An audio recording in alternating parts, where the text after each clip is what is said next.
Welcome to the Thinking Practitioner Podcast, a podcast where we dig into the fascinating issues, conditions, and quandaries in the massage and manual therapy world today.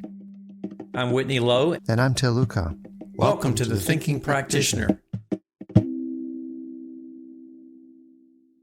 The Thinking Practitioner podcast is proudly supported by ABMP, Associated Bodywork and Massage Professionals, the premier association for dedicated massage and bodywork practitioners like you.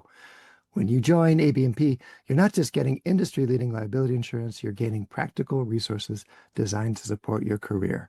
From free top-tier continuing education and quick reference apps like Pocket Pathology and 5-Minute Muscles, ABMP equips you with the tools you need to succeed and grow your practice. And ABMP is committed to elevating the profession with expert voices, fresh perspectives, and valuable insights through CE courses, the ABMP podcast, and their award-winning Massage and Bodywork magazine featuring industry leaders like my co-host Til and myself. Thinking Practitioner listeners like you can get exclusive savings on ABMP membership at abmp.com/thinking. So join the best and expect more from your professional association. Good day, sir, Mr. Luchau. How are you? Good day, Whitney. I'm doing all right. Yourself? I'm doing pretty well. I'm feeling balanced today. You're feeling balanced. That's the question we want to ask our listeners. Listeners, what do you think of when you hear the word balance? Because with so much coming at us these days, all the noise, all the pressure, all the stress, all the uncertainty, finding any sense of internal balance can be a real challenge. So how do we deal with that? Do we shut out the world? Do we stop watching the news? Do we close our doors? How do we stay open to the world without becoming overwhelmed? And especially, how do we show up for others while staying centered in ourselves? And that's what we're diving into today. Not just balance in the body, but balance in life, especially when the world feels off kilter. And it's also what we're going to be exploring at our upcoming retreat. Shameless plug here. Finding Balance in an Out of Balance World, happening this March in Thailand. Signups are just opening up now. It's sure to fill up quickly. And this conversation is a great way to start tuning in to what we'll be up to there as well. And where can they sign up? But we'll give the complete links in the show notes, but advanced-trainings.com. Go there, check out the Thailand retreat. So, all right. Whitney, how do you think about it? What does balance mean, especially in a world that feels out of balance? What's it mean to you? Yeah, I mean, there's a lot to this. I got to also just mention this really quick. When we started talking about this topic, I had this kind of flash memory come back. I thought, wait, I had to go look this thing up. Have you ever heard of Karl Wallenda? No. So Karl Wallenda was, his whole family is a group of high wire artists. And so I was thinking about this issue about balance, and someone would probably only know this if they were from Georgia like I am. But back in 1970, Karl Wallenda did a high wire walk across Tallulah Gorge in North Georgia, which is a huge gorge, and they strung a wire across the top of it. And he walked across this high wire across this gorge and did 2 headstands in the middle of his walk across there. And I thought, that's some balance. That's some kind of balance. And I don't remember the gentleman's name, but there was a famous performer that walked across El Dorado Canyon here right outside of Bogle back around the turn of the century, and people took the train up from Denver to see him. Yeah. Yeah, demonstrations of balance are captivating. Yeah. They're tricky, and there's big consequences for not being in balance in some situations. Yeah.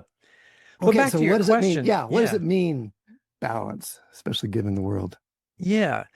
You know, to me, balance is interesting. And I think we like to try to think of it as two things being equal oftentimes. But that, to me, may or may not be the case, because sometimes balance might mean you're trying to keep something going or keep some aspect of your life happening in a certain way. And that means you have to do more of something. So, for example, I mean, just like in a body framework here, you've got a sprained ankle or something like that. You know, you can't put equal weight. You can't balance your weight between the 2 feet while your ankle is sprained. You have to put more weight on the other one. In your life, you know, let's say you've got maybe a spouse or partner who's got a disability. They can't do all kinds of things like you might need to have them do an equal amount of things around your life or something like that. So balance might mean keeping things going and recognizing that, maybe you have to put forth extra effort or do some things, with something not quite feeling like, you're getting everything done on an even keel basis, Balancing, if that yeah, makes sense. balancing what needs to happen with what we Yeah. can do, perhaps, and this, as opposed to just balancing left and right Yeah. feet. I'm really enjoying this thought exercise that you and I have been having around this topic. How does balance in the body translate out into balance in life? And for me, we think about in the body, at least, we think about homeostasis, which is an interesting word. The idea of balance, kind of balance that gets returned to, the body's always trying to return to. But that phrase, homeostasis, has that stasis right in it. That idea that Yeah. there's a place that it's trying to get. And I, especially as I grow older, I think more and more about balance being homeodynamic or moving. Yeah. Even like when we do try to stand still, we're always swaying a little bit.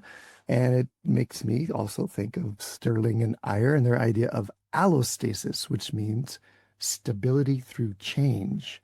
So it's like our nervous, it's like instead of homeostasis, they proposed allostasis back in the late 80s. And they said it's our nervous system always scanning what's happening, predicting what's going to be needed next, and making little shifts to keep us going. Yeah. So, they say instead of trying to get to some perfect fixed state, balance means being adaptable. Yeah. Well, I mean, you can clearly feel that in your own body too, if you just try to stand on one foot, and balance yourself in an upright position. You don't just get in that position and be still. You're constantly contracting your muscles on the front of your leg, the back of your leg, the sides of your legs to adapt to your body's swaying motion and position. So it is, as you note, they're truly, I think, a dynamic position. In the dance form I'm a fan of, contact improvisation, we've had a couple of guests here talking about it. They have what they call the small dance, which is Steve Paxton's original small dance in contact improvisation, was just standing essentially still. But there's always a small dance. There's always a little bit of sway. There's always a little bit of shift happening. And in the small dance practice, you tune into that. You feel that super calming, super interesting practice. Yeah. Right. Oh, here's a weird one. Did you know that airplanes don't fly straight? No, I did not. So tell me about that. They're always a little crooked. Really? The nose never points exactly ahead, or not for just a second. They're always twitching back and forth across what the straight vector would be. Because of, all the drag, all the forces around them are never perfectly symmetrical. Oh, yeah. It's never the same left and right. Yeah. And on an airplane as big as the 747, I guess that twitching back and forth between left and right is as much as a foot at the tail of the airplane. The foot of the airplane twitches, every so often back and forth over this balance line, this imaginary ideal balance line that it never is actually quite on. Huh. So I get nervous flying about certain things. There's one more thing. I have one more thing. Like it actually helps me trust. It helps me trust the world more, because I realize it isn't about getting it perfectly, balanced like a rock on a rock and staying there. It's about this dynamic, always moving process that applies even to huge airplanes flying through the air. They're always looking for this center line as opposed to finding it. That's fascinating. Huh. So, okay, adaptability, stability. I want to talk about that. Are you ready for that one? Yeah. Okay, so if we're always twitching, we're always swaying, we're always moving, seeking the middle, then balance becomes what? Balance becomes that process of searching, and it involves being adaptable. It involves actually finding stability through adapting, through moving, as opposed to holding still or gripping. And balance is then like the capacity to respond and the ability to stay connected to the earth, stay grounded, as opposed to fixed and solid and rooted and not moving. Yeah. What do you think of that? I think that's a wonderful analogy. I keep coming up with all these sort of visual metaphors and analogies, and I'm thinking, for example, about the guys that work on the fishing boats in Alaska in the ice in the Chukchi Sea or the Arctic Ocean, fishing out there. You got Yeah. ice on the deck, and you're trying to stand up and maintain your balance in the midst of a pitching ocean on an icy deck. That's Yes. that is the kind of thing where, like, it's got to be a dynamic process of paying attention to a lot of different types of things to be tuning into there. Sometimes my week feels like that. That's not like That's what my right. schedule is like sometimes. Right. All right, here's another thought that came up for me, and I've framed it as perturbation. Perturbation, like getting off kilter, sparks reorganization. And this is actually Kelso and Engström's in 2006. They wrote about how healthy systems grow and adapt by responding to disruption. It actually is being disrupted. It is the pitching of the boat in the sea that makes us grow and adapt. Mm-hmm. So it's without perturbation, without actually getting off kilter, we don't change, adapt, and grow. Yeah.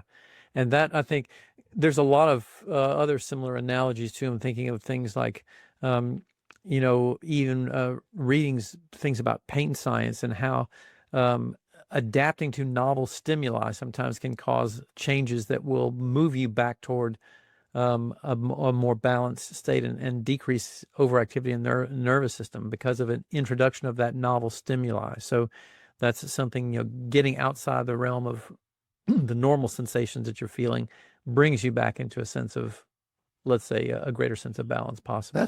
That's one explanation for how our touch helps with pain. It gives a normal sensation or a stimuli. It perturbs the existing pain pattern in a way that our nervous system reorganizes around the new stimulus. Yeah. And it might be why kids spin around to make themselves dizzy. Uh-huh. Yeah. Just that getting things stirred up in there is actually interesting and helps with learning and balance and entertainment as well. Yeah. And again, I keep thinking, I keep seeing all these visual metaphors of things. I'm thinking of another balance concept that I always find in nature, to me, remarkable, is looking at a very tall tree that is leaning significantly. And you think about the balanced forces of in a straight tree. You got balance forces, mostly compression loading straight down through the trunk of the tree that keeps it in that position. But you got these trees, growing out of a hillside or something where, early on in the tree's life, it got pushed to the side and it grew up at an angle. By the time you get the weight of that huge trunk and the torque load of the tremendous length of that tree, there's a huge amount of force holding that tree up, pulling on one side and compressing the other side tremendously. But somehow or other, it maintains a balance to have life and to keep growing. Great metaphor. Yeah. Great metaphor. Yeah, if a tree wants to fall, there's almost nothing in a certain direction. So almost nothing the lumberjack can do to keep it from going much off of that. But still, it's going up. It's finding a way to balance that tremendous force and still go up. So likewise, if a tree wants to live, and it's tilted or pushed to the side or whatever, it's going to find ways to make that happen, And I think for some of us too, when you talked about at the very beginning, the craziness of our world right now, and it seems like a tremendous spinning out of balance kind of thing. That's something to keep in mind, is that if we want to try to achieve and recognize and gain that balance, we can do that. You might have to expend certain types of energy more so on one side of your tree than another, but you can do that. You can find some kind of equilibrium. And the idea that imbalance itself is what helps us change, grow, and learn. So let me just ask a listener question too. Listeners, can you think of a time when a challenge or disruption in your life, something that knocked you off balance, actually led you to more clarity, resilience, or movement in a better direction? I'm thinking of a couple. How about you, Whitney? You got any off the top of your head? Very long list of perturbations in my life that have sent me in different directions, but eventually maybe led to some degree of balance. Yeah. So well, I'm just thinking again in my training school, the times that I tried things that didn't work. I put a lot of energy into a particular direction that I was excited about that maybe the world wasn't. Yeah. Ended up making me feel off kilter or out of balance, but ended up with me learning more about what people respond to Yep. and finding that sweet spot between what I'm passionate about and what the world is. And I think that's also describing the process of learning, which is shaving off and recognizing, when things don't necessarily work the way that you think they do. It's like, oh, maybe I need to reframe my understanding of this and bring, my cognitive balance back into alignment with what's going on with reality. So There's that. yeah. Well, I want to unpack this question a little more about how does the body help us understand balance as a process even more deeply. Like we've mentioned that balance isn't static. We're always moving, even standing still, the body's moving on. There's this idea too that the vestibular system, that is our balance system, including our inner ear and our orientation off the horizon and the surfaces we touch, that's part of our emotional regulation as well. Tell me about that. Well, the citation I pulled up, Hitier et al. 2014, we'll put those in the show notes. Balance pathways are tied to mood, to calming, to orientation, not just in space, but in terms of emotional orientation and return to center. So our sense of balance is wired into brain systems, the same ones that regulate emotion, memory, self-awareness, so that when we work with physical balance, just simply, like you said, balancing on one leg, it can support emotional and mental adaptability and stability too. And maybe just a quick example, practices that engage your sense of balance, equilibrium, like slow walking meditation, or work like Feldenkrais, things like that, where we're focusing on the sensations of balance, are super calming and calm us autonomically and emotionally as well, and shift our general mood. Yeah, and I was thinking about this piece too, is it seems like a lot of times, again, kind of as an analogy, I would say I have walked through a lot of my life and continued to do a lot of things in my life, especially as I was younger and doing a lot more physical things, on a sort of a more granular scale, playing football in the neighborhood, riding my bike, doing all kinds of physical activities. Took for granted the nature of the balance process in my body until I took a Tai Chi class, and it made me move extremely slowly. Yes. And just really, really tune into balance, and just thinking like, wow, there's a lot to this. It's just like, this looks like it should be really easy just to move slowly and kind of maintain your balance. Like, what's the big deal here? But like, once you start slowing down and doing that, you recognized a lot of fine points and finesse about the whole entire balance process. I think somatically, that we take for granted a lot.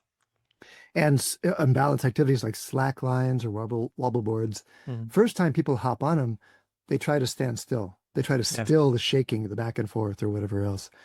And the art is actually to move with it and to bring some movement to what you're doing there. And then things get very balanced.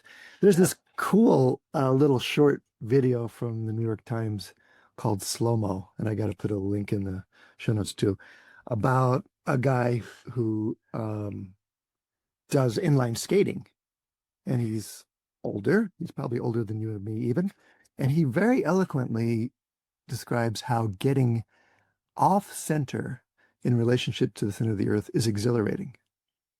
And so just being a little bit off, like I think about skiing here in Colorado, or people that do different things where your center of gravity is a little bit off your base, and you're actually doing a controlled fall in many ways, is in the essence of so many sports and physically exhilarating things like running or things like that.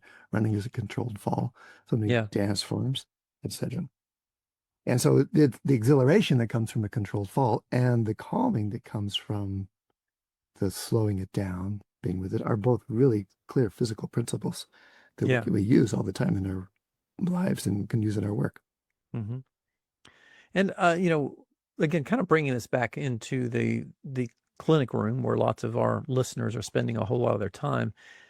This is a great opportunity, I think, for recognizing it is so easy to get distracted by the thoughts running through your mind when you're doing massage or your bodywork session. And it's, it's a quiet time, and like you've been doing a bunch of these during the day today, and you just kind of like zone out and drift off somewhere. But if you can reconnect yourself and tune back into like really listening to how your body is moving in relation to the pull of gravity and the shifting of your weight back and forth and everything like that.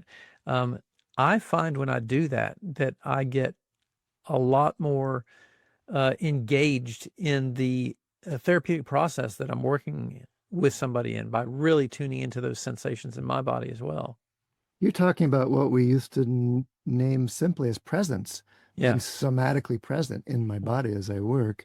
The fancier word for that, of course, is interoception, being aware of my internal world, my internal sensations, and how grounding that is, how staying aware of our inner experience helps us with enjoy the work, be present for the work, do better work, get nourished by the work. That's the basic practice, and Yeah. supports emotional resilience. There's research that shows that the more interoceptively attuned people are, the more emotional resilience they can have too. Yeah. And then, back to our guest, a episode or two ago, Stephen Porges, how balance is one of those factors, along with movement, touch, breath, sound, that increase vagal tone and calm the nervous system down. That ability to regulate in gravity, in the field of gravity, is one of the things that helps calm the vagus nerve and calm vagal tone as well. Yeah. All those pieces, very important, coming together there. You had an interesting one about the idea of symmetry in body work. Yeah, that's just, it's so pervasive, I think, in all these different systems of manual therapy and manual work of all kinds. This idea of having to bring the body into balance, front to back, side to side, shoulders level, hips, pelvis level, whatever it is. Did balance Looking for mean symmetry? Yeah, that balance means symmetry, as you noted there. So, and I think it is, it's been the genesis for the birth of lots of different systems and methodologies of body work that have tried to change the physical form and function of individuals to bring that sense of balance, or that appearance. Sometimes even it's just the appearance of balance by things being equal from side to side or front to back or whatever it is. But I've kind of grown away from a sense of that being as critically important as I used to think it is. I think, and that's kind of like getting back to what you were talking about the dynamic body, really being able to be, what's more important is how does your body adapt to the changing forces and environments and situations that it gets in throughout the world.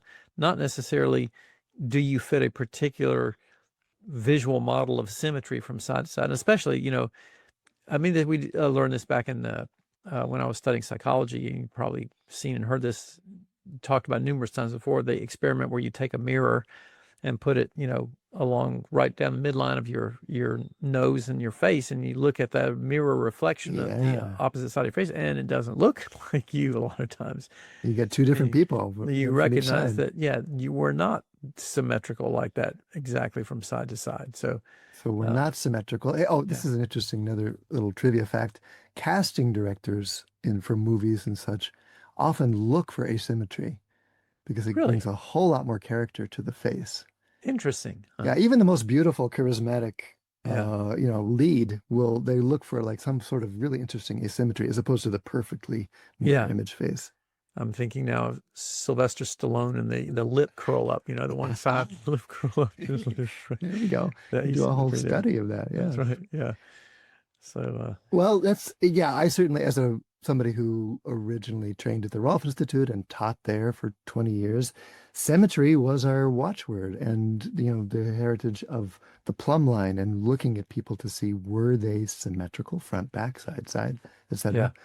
It was a really useful model, and it's still used widely and still provides value, but it's something that stopped making sense to me when I started shifting more toward adaptability as the goal, as opposed to positional symmetry being the goal. And I think to be fair to Rolfers, a lot of Rolfers would agree with that and practice in that way too. But in its simplistic or early formulations, we can really get confused by trying to make things match shape exactly, which Yeah. doesn't always, or maybe rarely translates into the functional improvements we think it might. Yeah.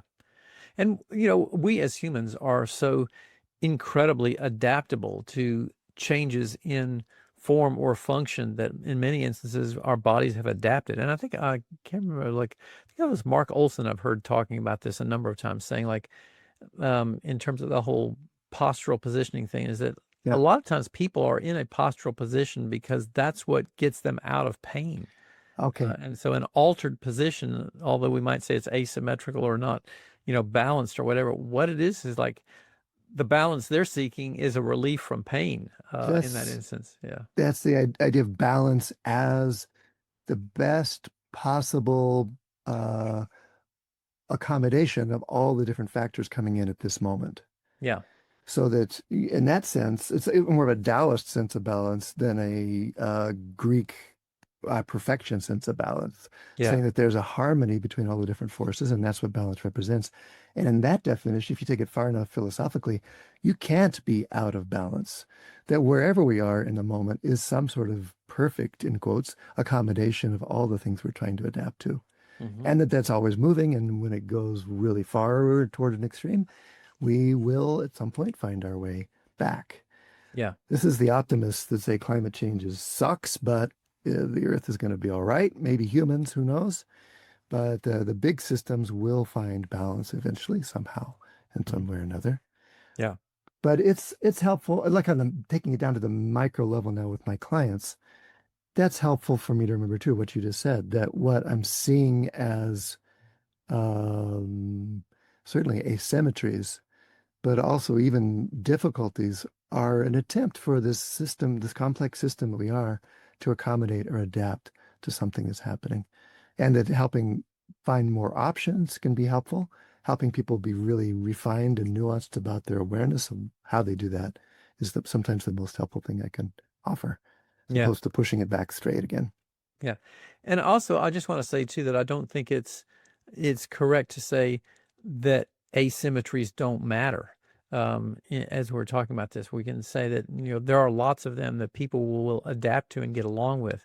Mm. But I don't feel like it's accurate to say something like asymmetry doesn't matter because, for example, you can have a person who's, let's say, a sedentary office worker, and they have an asymmetrical leg length between the two sides, and they're spending most of their time at the computer doing work. It's probably not going to impact their life a whole lot and may be a real significant thing that's going to throw them out of balance until they say, hey, I want to really get in better shape. I'm going to start running. And now that immersed activity on top of the asymmetry they have and is going to get their whole system out of balance and likely lead to lower Out of extremity balance, injuries. meaning Yeah. how does that, so let's say leg length difference, someone starts running, how does that get them out of balance? Well, I'm going to say out of balance, meaning they're going to start having pain. I don't know if that's inevitable. I want to question you there. No, I would agree. It's not inevitable, but it's a likely scenario of when that happens. Let's say the statistics support it being more likely over a certain leg length difference, but it's pretty large. And that within the range of normal, there's lots of leg length differences that don't result in more pain or more symptoms. Yeah, yeah. And that's right. That's absolutely correct. A lot of them don't. I'm just talking about the person that does, and they choose to run on the wrong side of the road, that causes their long leg to be on the To high side. and all that kind of exaggerate stuff. the Yeah. left-right difference, the asymmetry. You get to that point of really noting it's not a black and white issue. It's a very gray issue. And it's like, it doesn't really matter until it matters. And the problem is trying to figure out, when does this really matter? At what point is it really significant to matter? Yeah, I can't help but be the devil's advocate there. You know what you're saying? You're saying that that symmetry isn't nothing, that there are times when a big asymmetry will cause challenges or problems for someone. But I've really enjoyed being the person who says, maybe not. Let's say our assumptions about that are variable. It may or may not apply to you. So even with a leg length difference, are there ways you could enjoy a run that would allow you to be adaptable enough that you're not gonna hurt? Because these statistics that show that over a certain leg length difference, and I think maybe let's say it's 4 millimeters or quarter of an inch, something like that. Maybe it's 3/8 of an inch, maybe it's bigger. There's a point at which this call is assumed to be more statistically significant than the small ones that we're adjusting with little inserts. Yeah, So absolutely. even Yeah. those with the larger ones, they're an average of people's, and every individual is not an average, and so there's lots of ways people might accommodate to the factors that include maybe their leg length difference and lots of others as well. And that's the key point, I think, is that it's never one thing. We can't put all of our eggs in any one basket and say, well, just because you have a leg length discrepancy, that's going to either be an issue or not be an issue. Every person is a unique cup full of all kinds of variables that may play into this. Bone weakness, genetics, running surface. Are you running on soft ground? Are you running on the beach? Are you running on hard asphalt? All those kinds of things What are you going to have said to to be your put into a roommate when mix. you went out the door Yeah. for your run. Right. How happy your dog was this morning. There's lots of factors Yeah. in there that are going to determine how you feel in your run, including Yeah. physical pain. So yeah, I know you agree with me. I'm just like pulling this one apart I because like it. it's Yeah, I such think a it's good. It's good to tease that apart there because this is, again, I do want to emphasize, I think this is really important because there is a tendency, I think, in a lot of, if you look at a lot of the debates on social media and Yeah. everything that have been going on in our field and similar related fields for a long time, a lot of the problems come because people get into a fundamentalist kind of mindset about like, it's all this way, like this is, when things are there this way, this is going to happen. And just kind of like, you're excluding the extreme variability that might be introduced into the equation by the uniqueness of all these human individuals. So yeah. And Well, what's the opposite of a fundamentalist? Iconoclast. My pendulum has swung more toward iconoclast, where if there's a symmetry assumption there, I smell it and want to question it because I grappled with those for so long, and found ways to help people be more symmetrical, but it didn't really feel settled until I included the adaptability question into that as well. And there's still so much in our manual therapy tradition that assumes symmetry is the goal and is itself balance. That if we're physically symmetrical, if stand on the scale and my left and right weigh the same, then that's balance, then I'm less likely to have symptoms. Questioning that. Yeah. And that's to this way to summarize that is the goal in my mind is not only adaptability, but harmonious adaptability, not just symmetry. Harmony comes from things being different, but working together. Yeah. As opposed to a dissonant asymmetry. It would be harmonious asymmetry. And there's lots of different chords possible. Yeah. I mean, I just think about the idea of symmetry being things like, well, not symmetry, I mean harmony, what you were just saying a moment ago about harmony. Like I think of it, especially because of my background in music, I think of it from a music standpoint. You have different tones that are designed to work together, but they're different. And that's how you make the music is by them being different. Yeah, there's a lot of notes you can play together that sound really amazing. And even the ones that don't sound amazing can be really interesting in the right context. But yeah, so many clients come into us having been told that things that they don't feel like they have control over are causing their problems, or that they're flawed, broken, or dealing with something that's immutable in their own bodies because of these narratives. And there's so much we can help them with by helping them reframe what balance might mean or adaptability might mean to them. Okay, I'm ready to turn that page. Thanks for bearing with me there. Your question, how do we stay balanced in ourselves while we care for other people? That's a really important tough one. I think for a lot of people in our field in particular, just because I hear a lot of practitioners talking about, at the end of the day, they feel like they've taken up the energy of their clients or taken up, exhaustion, or they feel exhausted because they feel like they're taking in so much from trying to help people. And I think that's a common thing in a lot of caregiver professions. It's something that we need to tune into and really kind of look at what are our strategies for maintaining health and balance and equilibrium in our lives, so that we don't get overwhelmed and out of balance by that. Can I ask you a personal question? Sure. How do you do with that? Because I'm offering myself for the same question. Yeah. First of all, I will say I don't think I do it well a lot because um, I have a tendency to overwork myself, push myself too hard, and blow off the need for personal well-being Mm. focus. Um, and it comes, I think, from, I mean, I've tried to kind of like analyze this myself. I think it comes from you know, maybe influences from my dad a lot, who was just kind of like a person who grew up, in the Mm. post-depression era in a very poor household with 5 kids and like always having to make do and deal with more difficult situations. And he would always go like, oh, I can handle this. Oh, I can handle this kind of thing. And so I really did a lot of that kind of thing too, which is like, oh, that's not that big a deal. I can handle this. Mhm. Instead of looking at how do I keep myself functioning optimally by really paying attention to my own well-being. And remember, that thing that's really important is that if you don't take care of yourself, you will not be able to take care of others well in that process at a certain What an point. interesting distinction, the difference between Yeah. I can handle this and I can handle myself, or I can take care of myself. Yeah. That's a really different mindset. Yeah. Huh. Yeah. What about you? How Well, do yeah, you deal with for this? I am similar. I could confess some of the same things, not having great role models in that sense, who just uh, were basically relying on their work ethic to get them through every scenario, including personal scenarios and things like that, diving into work as the way to solve the problems. And that actually worked for me pretty well for a long time until my wife got really, really sick. Mhm. And my wife, passed a little over a year ago after a long process with cancer.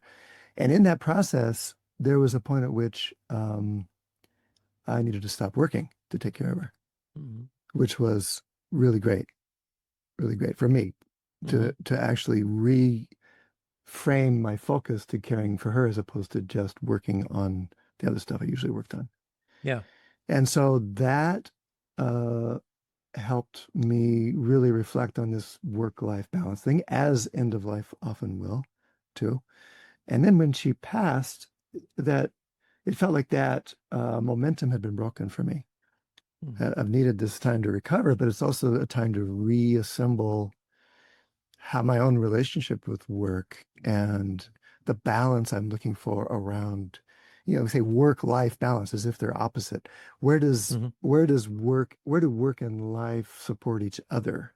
Where does Yeah. my work support my living support my work? Mhm. And sometimes it's as simple as, am I going to personal time or am I going to work? But usually it's more, how can there be a more harmonious integration of this two?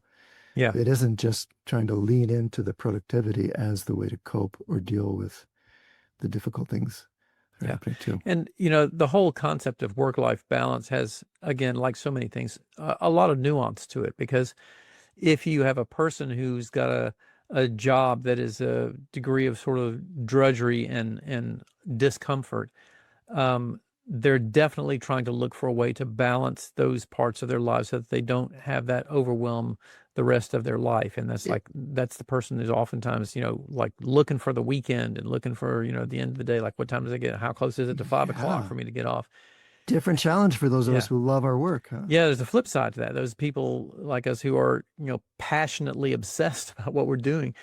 I have to sometimes, drag myself away from work because it's like, I gotta stop. I gotta Mhm. stop, but I'm really interested in what I'm doing right now. But yeah, Yes. I think it's a really common thing amongst body workers, but caregivers in general. I mean, there's yeah, statistics support that we're less good at finding time to take care of ourselves, those of us who are in caring professions. yeah. And, interestingly, I went to my extended faculty, the assistants and the people in our certification program who are, those who are teaching my work, and says, what do you guys really want to learn together about? And we sorted out some technical questions, some specific conditions. And then it opened up and to life questions. And what we ended up focusing on in our in-house learning project is work-life balance, especially time management. So I'm doing a study group with the people in my faculty circle on time management. And Hmm. that's been so rich because it brings in all these questions of balance. Yeah, And I think it's such a common challenge for all of us in the culture, but especially those of us in the helping professions. We ended up, I'll just give a little plug here. We ended up the book we chose for the study group was Kendra Adachi's The Plan. And there's a lot of great ones out there, but hers really took really captured our fancy, captured our interest there because her idea was that we're going to intentionally choose what matters most, given the season, given the moment. It isn't about being more productive, it's about being more intentional and integrating that into the flow of our life. It was really seemed to be a balanced approach to the whole thing. Right. Okay. Balance. Anything else in that topic we want to talk about? Oh, I think we kind of got on the key things there on that one. Yeah. Well, this for our next one here, like how is caring for ourselves, how does that relate to all that the world needs? The world is so struggling so much. So many people in the world are struggling. The world is struggling. People are struggling with the way the world is. People are struggling with each other. People are struggling with basic needs, etc. Yeah. So where does caring for ourselves fit into all that? The thing that really, comes up for me when we ask that question or look into that is that common bumper stick you see around all the time. Think globally, act locally. Because I think, again, on a bigger scale, we can see just the little things that you do on a day-to-day basis. I think I heard, who was it? I think it was Ram Dass that I heard talking about this one time, saying a fully conscious and compassionate bus driver can affect a lot of people's lives in traffic. And just seeing how what might seem like seemingly insignificant actions or activities on your part can really help bring a greater degree of balance around the world. You just somebody blew cuts my you mind. off. That blew me. Yeah, you a little bit. Like I'm thinking I'm helping people be calm on my table. Yeah. I have that option too when I'm driving. I could be Exactly. calming the people down around me or not. Yeah. Somebody who cuts you off, in traffic, you can give them the fingers like, you asshole, or whatever, or you can oh man, I hope you can get there in time for wherever you're going so quickly, and your heart rate's going to go down and your blood pressure is going to go down instead of trying to get all wrapped up in those kinds of things. I think that's hard sometimes, but it is a goal to seek, to move towards, I think. Well, self-compassion, self-care being the foundation of where we work from, that those are logistically or logically necessary for us to even have something to offer. Yeah. And then there's this old Taoist story of the rainmaker, the traveling monk who came into an area where it hadn't rained in decades, I think, something like that. And he traveled in this area and went into a cave and did his traveling monk thing, disappeared for a month or two, and then all of a sudden it started raining. And he came out and people says, "What'd you do? It hasn't rained for so long. What did you do in that cave?" He says, "I didn't do anything. I just felt kind of sick when I got here. I felt a little off and a little out of kilter for myself. So I had to go to the cave and just take care of myself, just do some of my self-care practices. And then when I started to feel better, I looked out and it was raining." So this is suggesting that it's not separate, that we feel the world and maybe the world feels us. Not to make us grandiose and think that we can change everything just by working on ourselves. It can get a little narcissistic there. But and this is a classic debate too between the social activists and what's the other side of that? Personal development or personal responsibility or something like that. That ideally we want to be living along that continuum and not just at one end of it or not. So it's not all about the world or not all about ourselves, but there's some ways we engage in that whole continuum. You mean there's a balance? There's a balance or a moving balance. There's a adaptability to be had along that realm. And it's really a puzzle for me personally.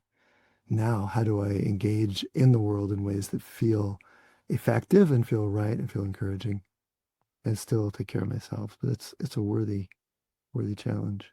Yeah. I really liked Stephen Porges' answer to that episode or two ago. He talked about how, well, it actually is your friend group. It's your peer group. It's the people you're around. They're going to help you deal with the world and that you're going to help deal with the world in a way. Yeah. So it's like somewhere between your local and global, like there's this continuum that we get to through the relationships we have. Hmm. Yeah. So You what's asked next on our you list asked of? too about technology. So how do we navigate between technology and touch? Those of us who like both, Yeah. or even those of us who don't. Yeah, right, right. This is a hard one for me because I am fascinated with a lot of technology stuff, and I think it's out of balance in my life, in that I've spent a lot of time on the computer and I spent a lot of time studying and learning about technology things. Um, and I miss some other parts of my life, and a lot of that's because my work sort of revolves around that as well. But that's a difficult one because there are certain types of things that are alluring. Um, you know, just go down and turn on television or whatever, instead of just sitting and listening, going outside and listening to the birds and the sounds of nature and the crickets chirping or whatever. Um, Technology in particular has so many different ways to allure us into um, getting kind of caught up in what it's doing. Oh, sorry. This What'd you say? I just got a text. I just got a little dopamine hit. Someone wants to talk to me. That's so cool. Yeah. What were you saying, Whitney? Yeah, something like that. Yeah. Oh. It's so true though. That's just that's exactly where we are with those things. Um, Yes, that's it. So there's the challenge. yeah. There's the challenge. Of course, we are lucky to be in a profession where we're standing for the complementary part of that equation. The touch side helps us stay real, stay actual, stay embodied, and Mhm. stay connected. Yeah. Where the technology offers those kinds of simulated experiences that are so easy to access and disengage from. They're available there when we want them. And yet our actual touch practice or movement practice or body practices remain the fundamental foundations of what we're doing. Yeah, and for those who are spending, the majority of their time in the treatment room doing things with people, I think you have an opportunity to really bring a lot of that back into a lot of your life, because once you close the door and start that treatment, I mean, maybe you've got some music playing or something like that, but you can divorce yourself pretty significantly from technology and really tune into the embodied experience of sharing that space with another individual and what's happening there in the treatment room in a really significant way that's, I think, brings a wealth of well-being to your life, yeah, if you can do that kind of thing. So don't be listening to your phone. And please, for the people who've talked about doing this, I know I've complained about this on the podcast before. Mm. Don't listen to podcasts while you're doing your massage treatments with people. Even if it's our podcast, don't do that. Uh-huh. Yeah. Uh-huh. So Or only listen to one podcast at a time, maybe. yeah, right. Something like that. Yeah. Oh, okay. So to wrap up, what are some of the ways that people could be aware of balance, reconnect with balance, do things right now? What do we got on our list? We got 3 things there. Yeah.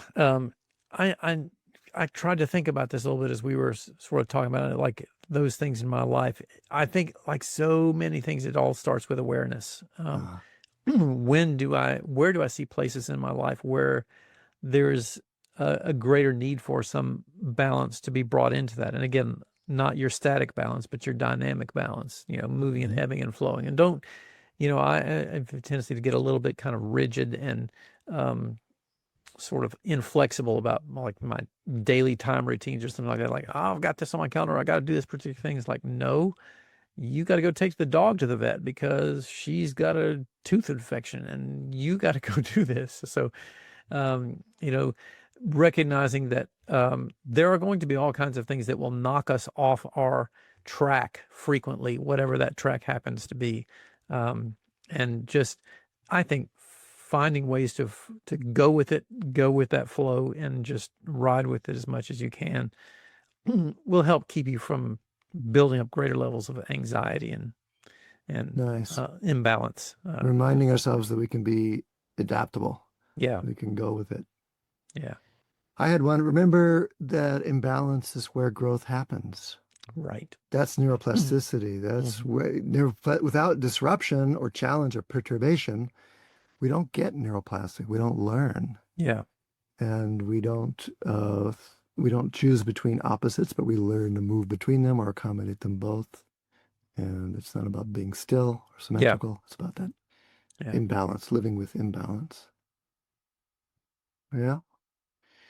You mentioned standing on one leg, but that ended up in my list of things to try.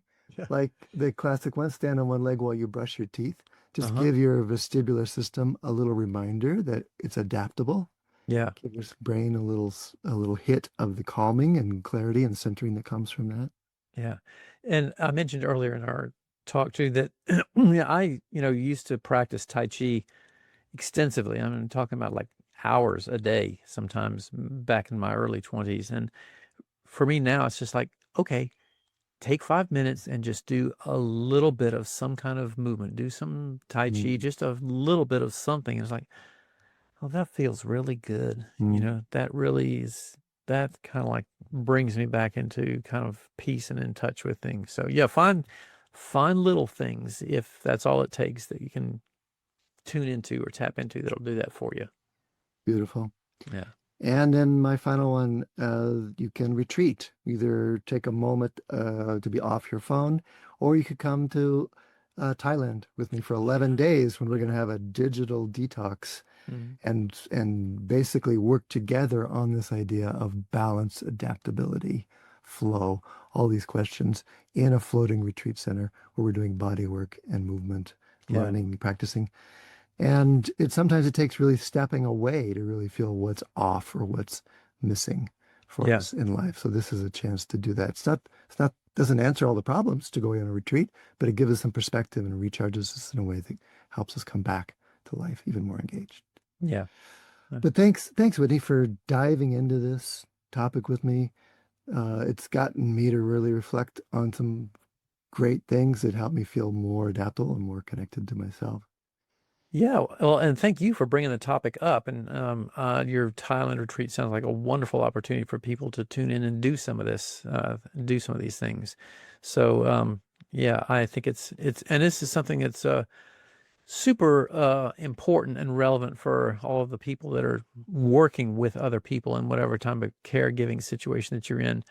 That degree of balance and maintaining some kind of equilibrium, the dynamic equilibrium is critical, I think, in a healthy life. So again, this in-house sponsor spot on our way out it's our retreat. It's the Finding Balance in an Out of Balance World. It's in March. It's in Thailand. It's designed for body workers who want to deepen your hands-on skills, but also your self-care, sense of practice, your own sense of equilibrium. And yes, companions can come too. You can bring your companions with you. And the setting is pretty remarkable. It's a floating retreat center on a quiet lake surrounded by national park. And it's a powerful way to step away, to reset and reconnect with what matters most. You can hold your spot now with a $350 deposit.